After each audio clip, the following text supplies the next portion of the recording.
if a patient notices they have a skin change, they will come to you as the dermatologist.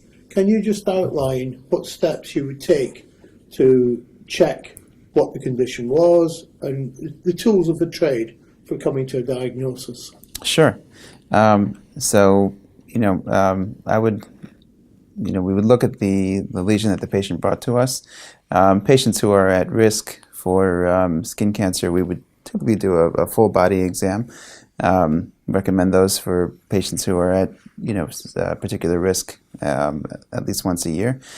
Many dermatologists make use of a device called a dermatoscope. That's a kind of scope that uses lights to help us to focus in on the structures that are of the pigment cells within the skin and even other vessels within the skin.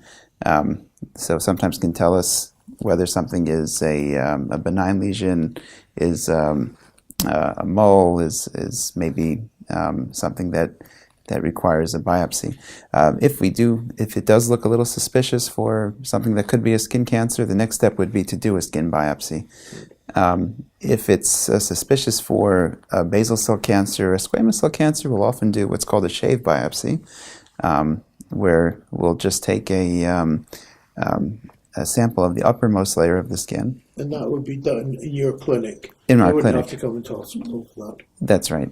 That's right. And we inject some numbing into the skin, and then the biopsy itself is painless. If it's a melanoma or for most inflammatory lesions, there's either a punch biopsy, which takes a deeper sample, which basically cores out the entire skin, the entire depth of the skin. Yeah. Including the epidermis, which is the uppermost layer, yeah, and the dermis until the subcutaneous fat, or an excisional biopsy, which takes the entire lesion. If we have a suspicion of melanoma, often we'll do an excisional biopsy, which takes the entire lesion right there.